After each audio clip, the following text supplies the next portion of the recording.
Bom dia, hoje segunda-feira, 14 de março. Estamos dando início a mais uma reunião matinal. Falaremos aqui sobre as manifestações. Foram recordes aí, acho que nem a situação, nem a oposição imaginavam o tamanho das manifestações, o que pode pressionar sim a uma saída do PMDB da base aliada do governo. Lembrando que a reunião do PMDB ocorreu no sábado, a convenção, e eles postergaram para 30 dias para resolverem sobre isso. Acredito, eu pelo menos, que eles devem sair do governo antes desses 30 dias, não devem aguardar até lá, porque as manifestações impactarão negativamente o atual governo. Além disso, vale lembrar que hoje a Bovespa muda o horário de negociação, de 10 às 4h55, e aí entra em leilão, e depois volta a ter o aftermarket das 5h25 às 18 horas. Além disso, saiu o IBCBR, que é uma proxy para o PIB, pior do que o esperado. Socorro aos estados também deve ser anunciado por aqui, quer dizer, muitos estados ainda, o estado do Rio de Janeiro ainda apoiando o governo, pelo menos agora deve dar uma sumida, mas ainda apoiando o governo federal porque precisa de dinheiro. Fora isso, também saiu o relatório Focus, hoje de manhã, do Banco Central. E lá fora, na Europa, a produção industrial surpreendeu positivamente e indicadores mistos na China. Para falar sobre tudo isso, eu convido aqui Gustavo Cruz. Bom dia, Gustavo. Fala, Celso. Bom dia a todos. Começando a semana. Destaques lá fora, as bolsas estão reagindo positivamente aos indicadores apresentados pela manhã. Como o Celso acabou de falar, a produção industrial da zona do euro não só foi melhor do que o esperado, veio 2,1% de alta na comparação mensal. O mercado aguardava 1,6%. E foi o melhor resultado desde setembro de 2009, então está impulsionando bastante as bolsas na Europa, bem animadas com resultado melhor do que o esperado. Produção industrial, não só na Europa, mas nos Estados Unidos, na China, sempre é um indicador que tem dado dor de cabeça nos últimos meses, e 2015 o ano inteiro foi assim também. Mas veio um resultado muito bom e está impulsionando as bolsas por lá. Na China a gente teve alguns indicadores no sábado, que foram produção industrial e vendas no varejo. Exatamente isso, produção industrial decepcionou um pouquinho, avançou 5,4%, abaixo dos 5,6% esperados pelo mercado. Isso era na China, eles divulgaram os dados agora pelo bimestre, então os dados de janeiro e fevereiro contra janeiro e fevereiro de 2015, então alta de 5,4% na produção industrial do primeiro bimestre. As vendas do varejo tiveram alta de 10,2%, também um pouco abaixo do que o mercado esperava, 11%. Mas, de qualquer forma, o que está impactando hoje as bolsas, o que fez as bolsas avançarem na China e também nos mercados asiáticos, foi que logo depois desses resultados no sábado, uma autoridade local que regula os mercados acionários por lá falou que estão dispostos a fazer o que for para facilitar os negócios nas bolsas, e que estão dispostos a ajudar mais a estimular a economia. Então já acalmou, e hoje pela manhã também a gente teve dados de investimentos em ativos fixos na China. Então investimentos em ativos fixos na área urbana teve alta de 10,2% no primeiro bimestre, também apresentado como bimestre, mais forte do que a alta de 9,6% aguardado. Então essa fala já acalmou, mesmo os dados vindo piores do que o esperado. E com o indicador hoje surpreendendo positivamente, fez com que as bolsas na Ásia fechassem em alta. Agora indo para a parte doméstica, começando com o relatório Focus. A gente teve dois destaques que a gente bota para vocês aqui. IPCA de 2016 passou de 7,59 para 7,46, então o mercado acreditando em uma inflação menor nesse ano, depois dos dados recentes divulgados pelo IBGE. E também o câmbio, ele recuou de 4,3 para 4,25, o câmbio de final de 2016 aguardado pelo mercado, então também menor do que o esperado, acho que muito por conta do que aconteceu no último mês, nas últimas semanas principalmente, o câmbio deu uma bela recuada. Agora, o indicador de destaque hoje da manhã foi o IBCBR, o mercado aguardava alta de 0,2%, era um pouco estranho, dado o que estava acontecendo na série histórica, e realmente se confirmou, essa expectativa do mercado não foi confirmada. O IBCBR recuou 0,61 em janeiro contra dezembro, então bem pior do que a alta de 0,2% esperada. Na comparação anual, a queda foi de 8,2%, enquanto o mercado aguardava 7,2%. Então, mais uma vez, os analistas devem olhar os seus modelos e mudar a projeção um pouquinho pior do que o aguardado anteriormente, dado esse indicador do IBCBR apresentado pelo Banco Central. Antes de devolver para o Celso, mais uma vez a gente tem aquela expectativa do Nelson Barbosa, o ministro da Fazenda, ele divulgando o acordo com os estados para renegociar a dívida deles. A gente já falou várias vezes aqui nesse programa qual que é a contrapartida, eles querem apoio para votar a reforma da Previdência, CPMF, eles basicamente querem apoio político, em troca eles vão deixar um pouco mais tranquila a parte das dívidas dos estados, eles vão ampliar o prazo de pagamento, porque os estados estão sofrendo bastante com a queda na arrecadação desde 2015 para cá. Expectativa, segundo o broadcast, é que na sexta-feira seja anunciada o acordo. Ontem o Nelson Barbosa estava reunido com a presidente Dilma, acertando os últimos detalhes para o projeto que eles vão enviar para o Congresso. E por fim, ontem a gente teve os protestos, cerca de 3 milhões de pessoas em 326 cidades, todos os estados estavam com manifestações. O pessoal bastante insatisfeito, deve gerar uma pressão maior sobre a presidente Dilma. O governo foi surpreendido com o tamanho, não esperava que chegasse nessa proporção.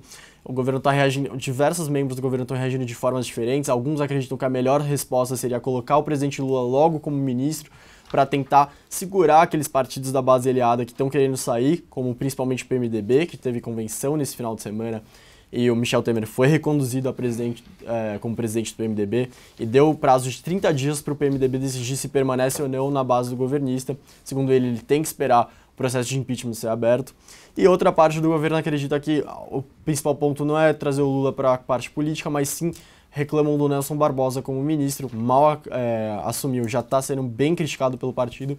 Eles acreditam que a condução da política econômica dele está muito pouco agressiva, que ele deveria acabar com esse clima de paralisia na economia do Brasil. Então eles criticam bastante a atitude do Nelson Barbosa como ministro. Então devolver para o Celso aqui, na semana a gente vai ter PNAD contínua com desemprego, a gente vai ter reuniões do Banco Central, reunião do Fed, reunião do Banco do Japão, reunião do Banco da Inglaterra. Vou ficar atento bastante ao que as autoridades vão falar, não tem nenhuma expectativa de mudança nas políticas econômicas desses bancos centrais durante essa semana, mas o mercado sempre vai ficar atento ao que eles vão falar, e principalmente o Fed, que recentemente o mercado recolocou uma projeção de alta de juros maior. Estamos botando uma probabilidade de alta maior do que tinham praticamente descartado, agora já estão colocando de novo, até junho já está maior que 50%. Com você, Celso. Obrigado, Gustavo. Essa discussão aí do governo, né, já reclamando, né, a parte mais radical do PT, já reclamando da conduta do Nelson Barbosa. É impressionante isso, mas ele não tem o que fazer. Vir com matriz econômica como foi em 2009 seria um novo erro aí do governo. Mas eles estão preocupados muito mais com as eleições municipais esse ano e também a presidencial em 2018. Fluxo aqui na casa, na sexta-feira, os locais terminaram o dia net vendedores em 89 milhões de reais. Destaques na compra só para Itaúsa e Ambev. Destaques na venda para Vale, BB Seguridade, Bradesco, Petro 4 e Banco do Brasil. Nas duas pontas, Loja Renner, Cielo e Uzi Minas. Nos estrangeiros, terminaram o dia net comprados em 42 milhões de reais, com destaques na compra para BVMF, BR Malls, Croton, Cetip e Itaú. Destaques na venda para Vale 5, Petro 4, Ambev, Petro 3 e Semig. Nas duas pontas, Vale 3 e Bradesco. Vale a pena no fluxo a monitorar Braskem aí, novos interessados no ativo, né? A Odebrecht tem o direito de preferência numa venda dos ativos pela Petrobras, mas ela não tem dinheiro, todo mundo sabe disso. E aí poderia ser estendido, por isso que as ações Bradesco ON, que não tem liquidez, subiram muito na sexta-feira por conta dessa possibilidade de tag along, a extensão de uma possível compra, troca ali dos acionistas majoritários. Você teria direito, né, o acionista só das ONs, a esse mesmo preço, a extensão da oferta para todo mundo. Uzi Minas, na sexta-feira, o Conselho de Administração aprovou o aumento de capital 6-2, né, de R$1 bilhão.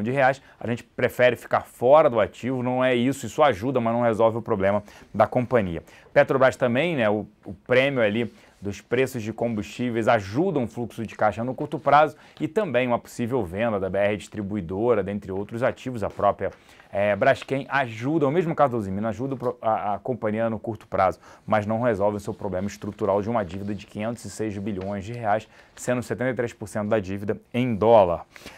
A Ultrapar declarando que tem interesse nos ativos da BR Distribuidora, a BR Properties, BR-PR3, a GP Investments, falando da intenção, né, da compra do ativo de uma OPA a R$10 por ação. Vale também destacar a Oi, novamente sendo rebaixada agora pela agência de rate Fitch, né, falando ali que mesmo que a Oi tente promover uma reestruturação de suas dívidas no curto prazo, o cenário é altamente desafiador, a gente segue não recomendando exposição ativa. Até ela tentou, né, se unir, digamos assim, à Telecom Itália, né? A TIM aqui no Brasil. E a Telecom Itália falou que não tinha interesse. Então a empresa precisa de um novo aumento de capital, lembrando que há 2 anos ela já fez um aumento de capital. Destaque na nossa mesa de aluguel na sexta-feira. Destaques para Petro 3, Vale 5, Duratex, CGBR 4, Itaú, CSN, Usim 5, OIBR 3 e 4 e também Tractebel. Agora eu vou chamar aqui o Thiago Salomão para falar aí qual foi a principal pauta, foram as manifestações de ontem, recordes e também a convenção do PMDB. Bom dia, Thiago. Bom dia, Celso. Primeiramente, uma boa semana para você e para todos os investidores. Realmente a pauta não podia ser outra. O pessoal aqui na Infomoney trabalhou já desde ontem, fazendo a cobertura das manifestações que realmente bateu recorde, né? A gente tem aquela brincadeira, o Datafolha até ganhou fama na internet, né? Se o 7-1 do Brasil fosse contabilizado pelo Datafolha, talvez teria sido 2-0 só para a Alemanha. Mas o fato é que até mesmo o Datafolha, que tem a contagem mais conservadora, mostrou que foi a maior do que a Diretas Já. Isso já deixa bem claro a força da população em relação ao que está acontecendo com a política, né? Você pode questionar se foram 2 milhões, 3 milhões, 500 mil, mas o fato é que foi recorde, não importa qual a contabilidade que você usar, foi recorde nas ruas, foi recorde em movimentação, e até o próprio governo deixou bem claro isso, exaltou o fato das manifestações serem algo democrático e livre. Mas um ponto que chamou muita atenção foi a repulsa aos tucanos, Geraldo Alckmin e Aécio Neves, deixando bem claro que a manifestação era contra o PT, contra a Dilma, contra o Lula, mas o que o brasileiro quer, pelo menos o brasileiro que estava nas ruas, o que ele quer é mudança. Não basta trocar A por B, ele quer mudança. E até ficaram por pouco tempo, tiveram que deixar a manifestação os 2 tucanos. Bom, de destaque é esse, né? A gente viu até o futuro tentando engatar uma alta. Vamos ver se hoje o Bovespa rompe a zona dos 50 mil pontos que respeitou por tanto tempo na semana passada. Concordo, né? As manifestações aí, recordes. E, obviamente, né, como até alguns gritaram, né, quando apareceu a Marta do PMDB, o próprio Alckmin e o Aécio como oportunistas, né? Eles não criticaram, alguns até defenderam, não pode ter impeachment, não é esse o cenário, e aí querem aproveitar com uma manifestação recorde para aparecer. O que mostra que a população está insatisfeita, né, com a política. E aí é uma discussão que novos líderes podem surgir aí nesse cenário. Até acho que, apesar do silêncio da Marina, ela sobressai nesse cenário, primeiro, pelo índice de rejeição baixo que ela possui, menor do que o do Aécio, do Alckmin, que dirá, né, que saldo o ex-presidente Luiz Inácio Lula da Silva, e também, né, isso motivou também as declarações dele, aquela discussão do ex-presidente sobre era uma jararaca, que não mataram a jararaca, quer dizer, era muito mais ter se aliado falado que era uma fênix que ressurgiria das cinzas e não um animal peçonhento, uma cobra, né? Então utilizaram isso até em Maceió, né? Fizeram jarareco lá em Maceió com essa discussão. É óbvio que a política que norteia aqui o cenário de bolsa, hoje nós escreveremos um relatório, né? Quem tem acesso, obviamente os clientes XP terão acesso a esse relatório, sobre o que fazer num cenário como esse, né? Comprar bolsa ou não, por quê, quais os motivos, para onde pode ir também o índice Bovespa. Nesse cenário agora conturbado, política e, obviamente, a economia segue se deteriorando. Mas a política vai permanecer no radar e agora o PMDB, que deu um prazo de 30 dias, vamos ver se ele, antes disso, ele sai do governo ou não. Óbvio, tem uma preocupação ali que possa vir via TSE, né, um impeachment, e aí cairia a legenda, cai PT e PMDB. Não é isso que o PMDB quer. Ele quer assumir, obviamente, sem cair, ele tendo esse processo. Então, ainda é um processo um pouco mais demorado, mas eu diria ali 90 dias poderia acontecer esse processo. O impacto das ruas é óbvio que é relevante, os políticos estão olhando isso. Uma excelente semana a todos os investidores, a você também, Salomão. E lembrando, a Arena do Investidor, para quem quer operar esse cenário de volatilidade, traz diversas oportunidades. Um grande abraço, uma excelente semana. Muito obrigado, Celso. Bom, os 6 principais eventos que vocês têm que acompanhar nessa semana, você vê agora no Infomoney na Bolsa. Roda a vinheta.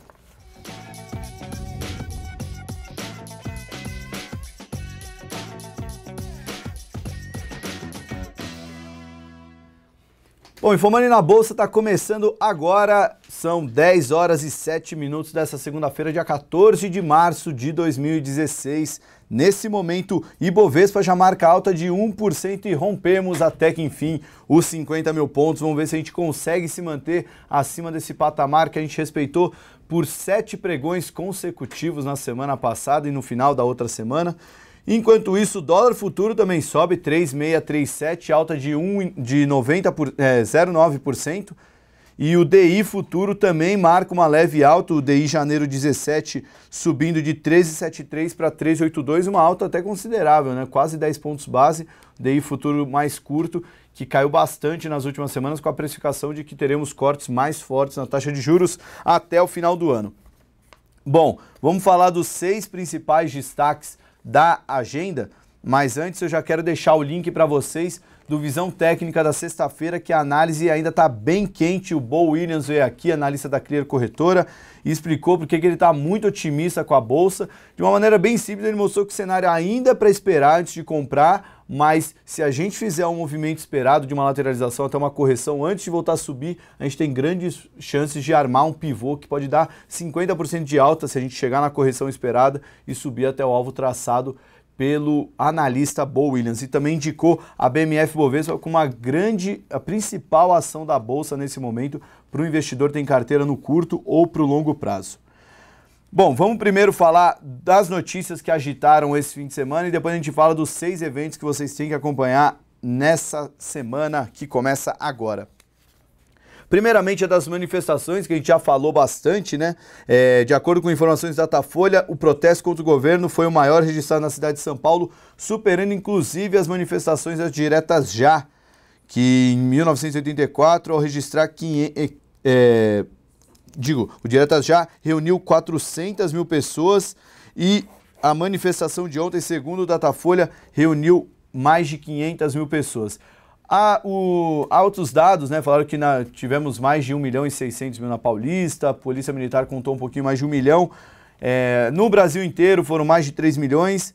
O dado, seja qual você queira usar, o principal é ter a noção de que foi a maior manifestação da história, superando até o Diretas Já. E isso é o que mostra que de fato tem que ter peso, né? A população em peso saiu às ruas. E o discurso foi quase que em coro único contra o governo, contra o PT, contra o ex-presidente Lula e contra a atual presidente Dilma.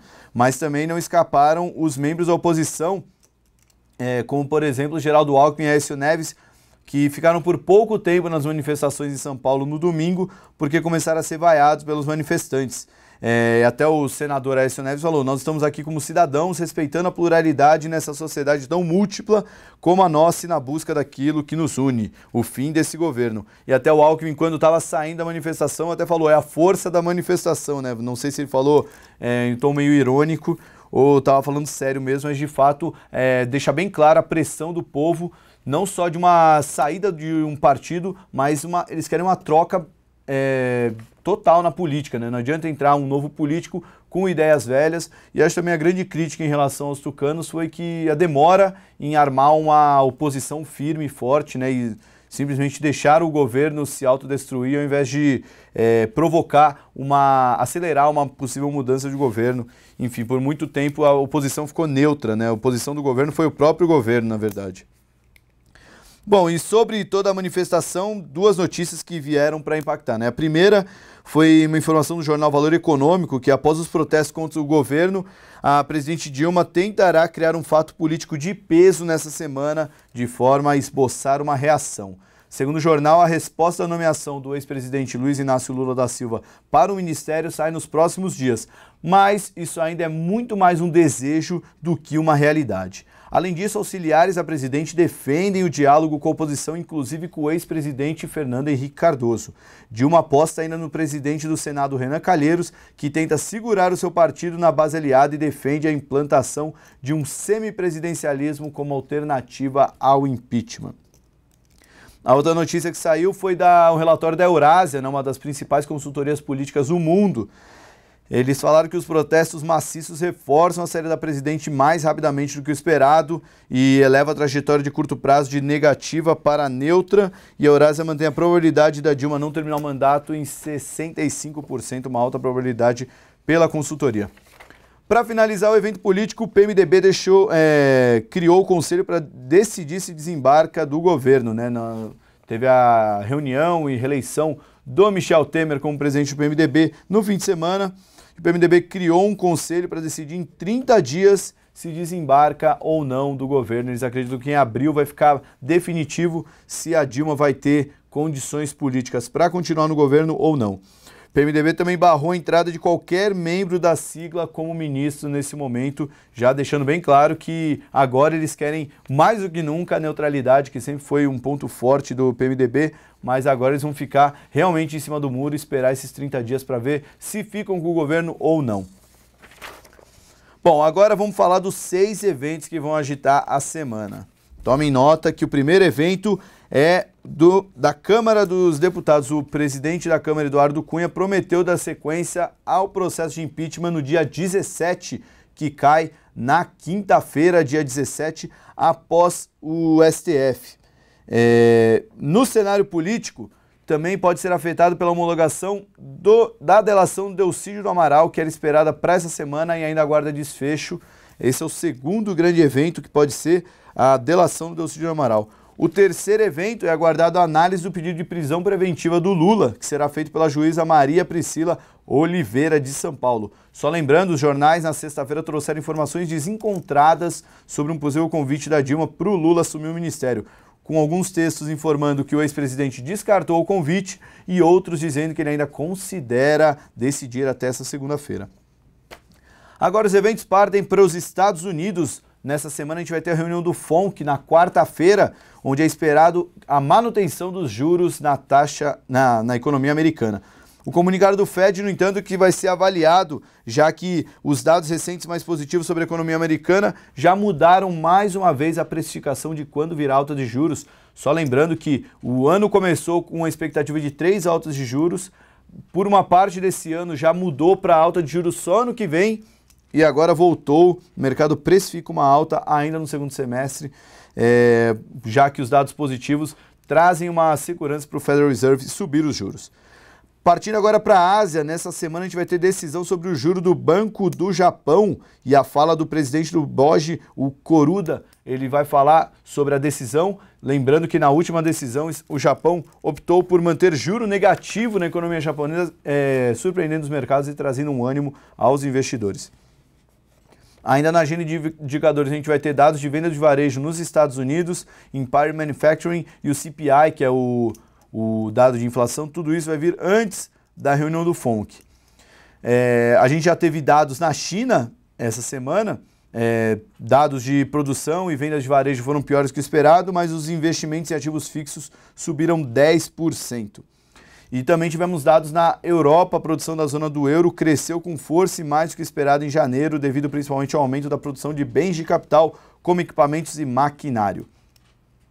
E para fechar, aqui no Brasil a agenda é fraca. A gente tem como destaque o IBCBR, que saiu hoje, vai ter dados de desemprego e o GP10. Hoje saiu o Focus aqui no Brasil, né? A expectativa de inflação caiu de 7,59 para 7,46 esse ano.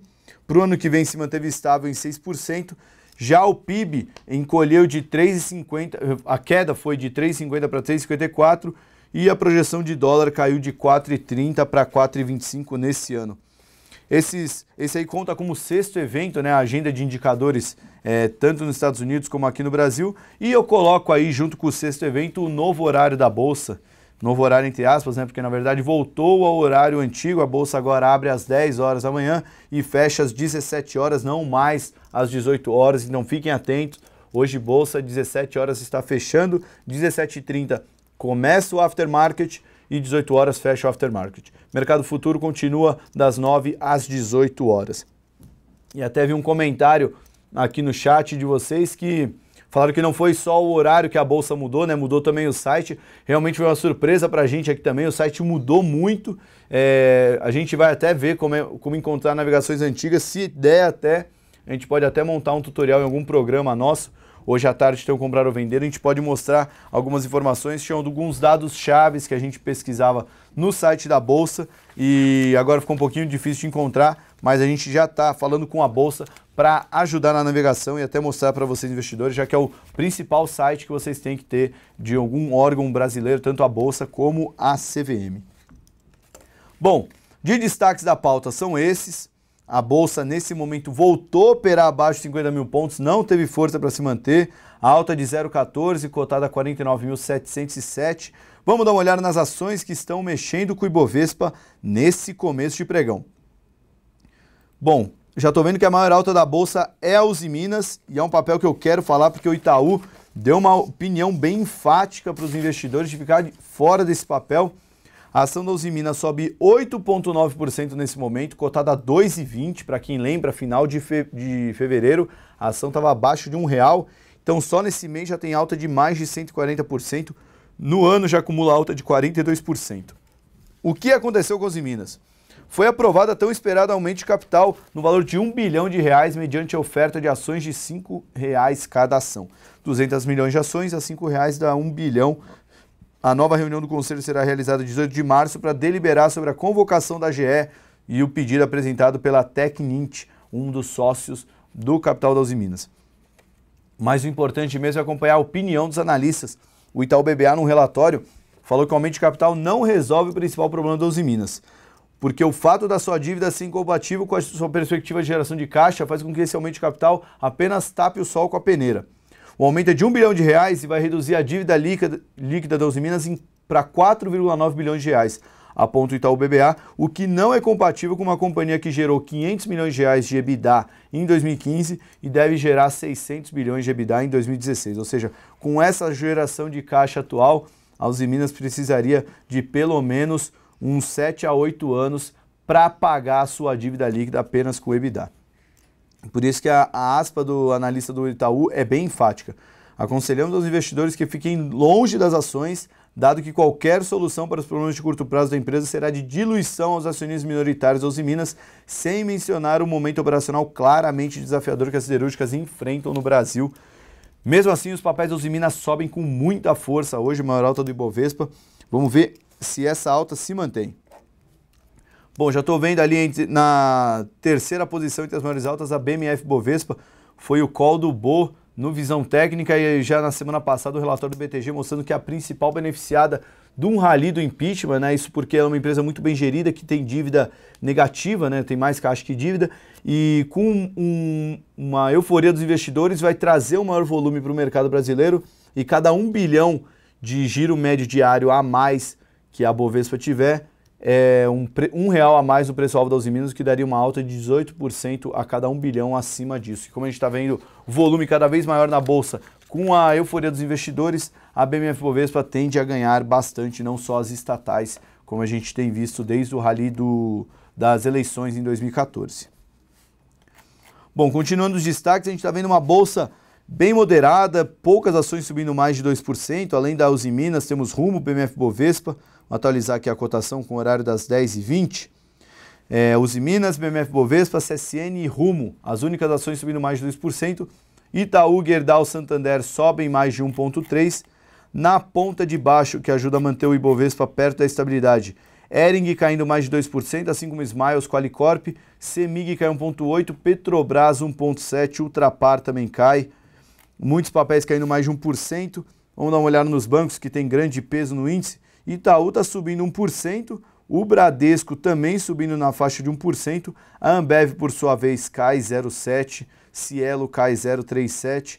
Então, o índice acaba ficando relativamente de lado, enquanto bancos estão subindo, Vale, Ambev e Petrobras operam em queda. Como não é uma alta nem uma queda tão assintosa, o mercado acaba mostrando enfraquecimento nessa zona dos 50 mil pontos. Vamos ver se ele como vai ficar o mercado, principalmente após às 10h30, quando abrir o mercado norte-americano, agora com a mudança de horário, já vem agora os Estados Unidos. Bom, vamos fechar a pauta com os destaques corporativos aqui. A gente ainda tem Petrobras, né? Vale a pena acompanhar. Essa é a notícia do Valor Econômico mostrando que a Petrobras, o prêmio que ela tem na venda de combustíveis no mercado doméstico tem ajudado a melhorar seu fluxo de caixa.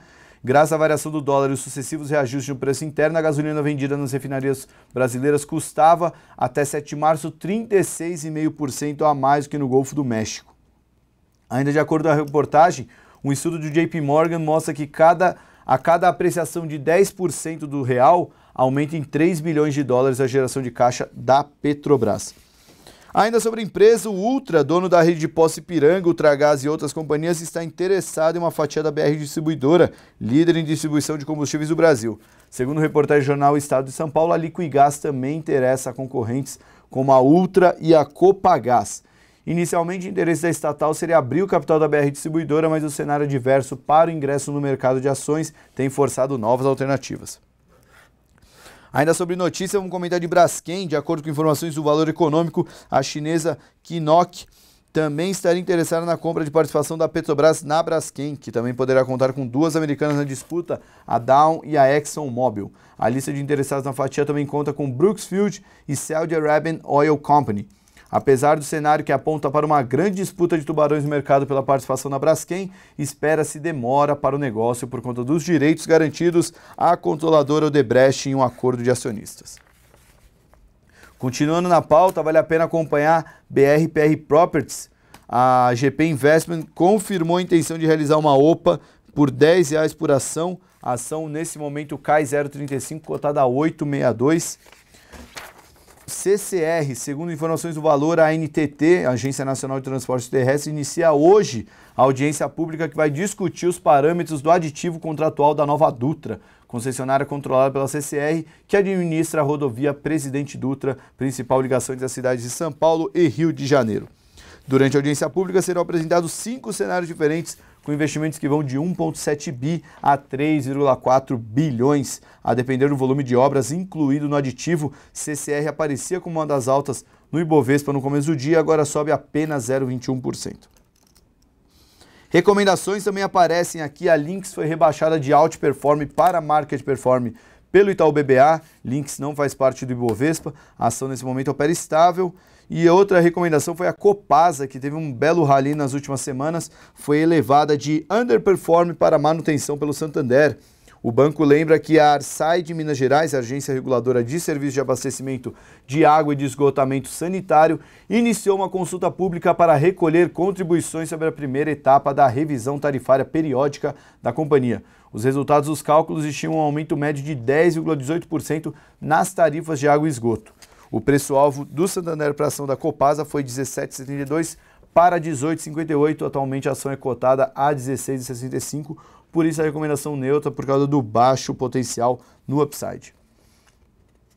Bom, fechando as notícias, mais 3 empresas aqui. Vamos falar primeiro da Vale, né? Falando de Vale, na verdade é da Samarco. A Samarco, que é a joint venture da Vale, da BHP, informou que tem caixa para cobrir a retomada das operações e pagamento das multas, e afirmou que espera ter recursos necessários para pagar os desastres ambientais e multas para a retomada das operações até o 4º trimestre, palavras do presidente da empresa, Roberto Carvalho. Ainda sobre empresas, temos a Oi, teve o rating rebaixado de B para CCC pela Fitch. Rebaixamento reflete a crescente possibilidade que a Oi tenha de promover uma reestruturação de suas dívidas no curto prazo. Na sexta-feira a gente fez uma matéria bem legal sobre a Oi, que ela já tinha tido um corte para CCC pela Standard & Poor's, que praticamente acionou uma bomba relógio da Oi, né? Ela falou que a Oi, em 12 meses, se ela não conseguir reestruturar a dívida, vai ter que pedir recuperação judicial. E então está acionada a bomba relógio para a Oi. O papel volta a cair hoje, caindo 0,82%, cotada a 1,21%. Uma das piores ações da Bolsa nos últimos anos. E também nesse ano de 2016, mesmo com o rally que ela teve, ainda cai 37% no ano. Para fechar as notícias, Contax informou que obteve todas as autorizações formais de seus credores financeiros e demituristas para alongar a sua dívida como parte de um plano maior de reestruturação da companhia. A dívida líquida da Contax estava em 1,3 bilhão em setembro do ano passado, enquanto a dívida bruta chegava em 1,54 bilhão. Boa notícia para a Contax, que vem passando por uma reestruturação de capital. A unit da Contax, CTAX11, ainda está em leilão. Bom, nesse momento, o Ibovespa opera perto da mínima do dia, cotado a 49.365 pontos. queda de 0,55%.